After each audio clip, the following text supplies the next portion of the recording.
Chapter 1147, Chaos. Klein pretended not to notice the real dream. As he tried to stop his projection of the death console, he tried to summon another version of himself, from the historical void to fool the guards of the Tudor ruins, allowing his body to escape the dream and sneak into the secret mausoleum to achieve his goal of destroying it. At the moment, he could only maintain 3 historical void projections. Death Consul Isaac Eggers was one, his self-projection in a concealed state was another. He couldn't be certain if the leader of the ascetics, Ariana, was considered one. However, to be safe, he had to disperse one of them before he made another summoning attempt. Regarding Ariana's state, apart from suspecting that she had descended in person due to her state, Klein had other theories. Perhaps the leader of the Evernight cloister had deliberately entered a concealed state after sensing that her projection from the past had been summoned while being located in the Amantha mountain range. She had vanished from the real world, allowing the projection to gain sentience. This was completely feasible, especially since the authority of concealment likely gave her a certain degree of control over her historical projections. When it came to a concealment angel like this, Klein was unable to use the feedback from Scholar of Yours' maintenance of the historical projection to confirm her true situation. Therefore, he didn't make any changes so as to prevent any accidents from happening. Just as he was about to summon his past self, the real dream silently disappeared. Everything around him returned to normal. He was standing on a cliff at the entrance. Below him was a dark and majestic mausoleum. An old man with an ordinary appearance was levitating in midair. Under the glow from the moss and the light from the stone pillars inside the cliff, he calmly looked at Klein and sighed in ancient Fasak. "You weren't actually fooled by the dream I crafted." This old man's hair was completely white, but it was thick enough. There weren't many wrinkles on his face, and his appearance wasn't anything special. The Spectator Pathways sequence 3 Dreamweaver. No, at least, he's not an angel. Klein tensed up and didn't respond. He immediately took out his Silver Adventurer's harmonica and blew into it. No sound was produced, but Rionette Tynecare, who was wearing a dark and complicated long dress, walked out. One of the blonde, red-eyed heads in her hands immediately spat out a rectangular diamond-like charm. Another head chanted in ancient Hermes, "Yesterday." Yesterday once more. Miss Messenger was borrowing strength from her past self. Compared to a sequence 1 Snake of Fate, the power she borrowed could last longer. However, the charm didn't change at all. In midair, the elder in the gray robe gently chuckled and kindly reminded them, "Don't use ancient Hermes in front of me." Hermes? This is Hermes, the one who lived since the Second Epoch and created ancient Hermes, an angel of the Spectator Pathway, the origin of the psychology alchemists. Klein was first shocked before he realized something. Hermes was participating in the battle, so it was unlikely he had a strong desire to stop him. No, perhaps he is deliberately acting to lower our guard. Beyonders of the Spectator Pathway are the best at manipulating the hearts of others. Just as this thought flashed through his mind, Rionette Tynecare's other 2 heads began chanting in Jotun and Elvish. Yesterday. The rectangular diamond-like charm was instantly ignited by a transparent flame before fusing with the void. Rionette Tynecare's body began to rapidly expand as the 4 heads in her hands flew up and landed on her neck. The 4 heads became illusory one after another. In an instant, Rionette Tynecare transformed into a huge cloth doll that resembled a castle. She was dressed in a black Gothic dress with countless mysterious symbols and sinister vines. Her eyes were blood red. She swept his gaze across ancient Hermes. She opened her tightly shut mouth but didn't make a single sound. The Spectator Pathway's angel flashed with a faint light, turning into a plump white rabbit. Ancient Bane, Transformation Curse. The rabbit didn't panic at all. Its body began to swell, becoming half the size of a mountain.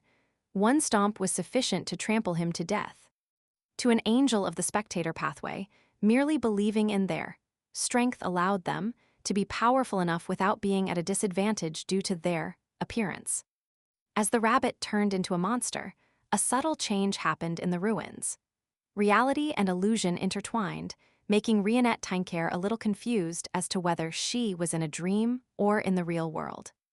Klein could differentiate between the two. While he had noticed that not only was Miss Messenger in a mythical creature form, but the surface of the rabbit's body was covered in grayish-white scales. All sorts of patterns intertwined together, forming three-dimensional symbols that seemed to connect to the mind. Angels are truly terrifying. They use their complete mythical creature form right at the start. As Klein sighed, he didn't even dare take a second look to gain more knowledge. Firstly, he didn't have the time to do so, and secondly, his level wasn't high enough. Seeing a complete mythical creature form would definitely lead to being affected and receiving some negative effects. This was something he had to avoid in a dangerous battlefield. Taking advantage of the battle between Miss Messenger and the gigantic rabbit that had transformed into a dragon, Klein used the strong winds to head for the secret mausoleum. As he recited a particular honorific name in Jotun, he reached out to grab at the air. First time failure, second time failure, third time still a failure. Just as one fat, white rabbit after another appeared in Klein's island of consciousness, causing him to elevate his consciousness to fight back and be unable to take multiple things into consideration. He instinctively reached out his right hand and finally touched a particular image in the historical void. As he pulled back his arm, the image quickly outlined itself. She was a woman wearing a dark-colored robe and a wide hood. She had a beautiful face and slightly dull black eyes. This was the concealment angel of the Church of Evernight that he had met before. Later, he found out in the foggy town that this was Mother of the Sky, the daughter of the ancient god, Phlegrea, and suspected to be the vessel for the goddess's descent. Since he was able to successfully summon the ascetic leader, Ariana, from the historical void in one try, Klein definitely thought of trying to see if he could summon her. He had been chanting the honorific name of the Evernight goddess. The employing of historical void projections by scholars of yore had a difficult-to-overcome restriction. It was that he was unable to summon something that involved the uniqueness. However, objects that were merely a vessel of a deity's descent depended on how much of the deity's power was carried by the corresponding historical void projection, or if it involved the uniqueness. Similarly, if he wanted to summon Ammon, it was impossible to summon the actual body, but an avatar would work. To be safe, the person who he summoned was the one who had smiled at him during the Great Smog of Backland, and he succeeded after 3 attempts.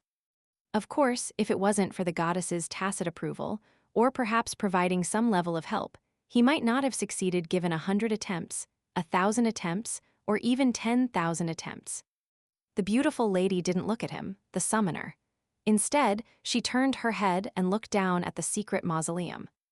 The entire underground ruin quaked as the dark and majestic mausoleum began to shake. Ripples appeared as though it was about to be moved into a concealed world. At this moment, 2 arms extended out from the outside world. One was pressed towards the gigantic doll, Rionette Tinker, while the other spread out its fingers to grab at Klein. These 2 arms were more than 10 meters long. They were pitch black on the surface, flowing with sticky liquids. Some of them were strangely protruding, some had skulls as heads, 3-dimensional eyes, or barbed tongues. Abomination Sua. The remaining guards in the underground ruins went crazy. Some raised their swords to kill their companions, or they raised their guns, aimed at themselves, and pulled the trigger. Klein's skin began to crack, and his consciousness was disturbed by a sensation of madness. He was unable to respond effectively. The concealment angel he summoned retracted, her gaze through pure instinct, and she looked up at the 2 arms that seemed to come from the depths of a nightmare. Tremendous fear caused Sua's arm to tremble slightly. Not only did he fail to grab hold of Klein, he was even cursed by Rionette Tinker, causing him to be covered in green fur. Immediately following that, they began to fade as they struggled with all their might, trying to escape their concealed states. And at this moment, 3 figures appeared in midair in the underground ruins. They were Emperor Roselle, the first lone king, William Augustus, and the abstract angel formed from pure light. The historical void projections, summoned by Zeratul, followed closely behind. With so many angels descending at the same time, just the effects from there. auras alone caused the entire space to quake, not to mention the intense battle they were engaged in. In an instant, the pitch-black mausoleum shook even more vigorously. There was even an obvious crack on its surface. Klein wasn't surprised at all, because this was his last contingency plan. When the enemy was too powerful and prepared, preventing him from creating an opportunity, then it was best to draw everyone together while destroying the mausoleum, thus creating chaos. This was the inspiration he got from the encounter outside Bayam City. Back then, Abomination Sua and the byproduct of the Artificial Death Project attacked remotely while Sea King Kotman, Miss Messenger Rionette Tinker, and a demigod from the Rose School of Thought had participated in it, resulting in the collapse of an innocent mountain. At that moment, Klein wanted the secret mausoleum in this ruin to be like that mountain.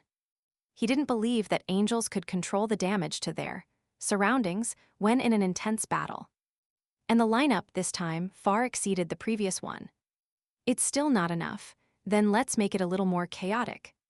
As he controlled his spirit body threads to prevent them from floating upwards, he dodged and sensed the mysterious space above the gray fog. Using his basic control over it, he made it tremble slightly. In midair, a grayish-white fog appeared as the majestic palace appeared faintly. Sephir Castle. In an instant, the sky above the Holy Wind Cathedral in Backland turned dark, as if a storm was brewing. A bird with dark eye circles, watching over the Tussock River downstream, moved its gaze. In the outskirts of Backland, where Ruins No. 1 was, Demoness Trissy had been robbed of several powers and suffered serious injuries. She was on the brink of death. Bang! She slammed against the cliff, almost embedding herself into it. Blood was everywhere. At this moment, she took out an item. It was a rectangular diamond-shaped charm. Yesterday once more.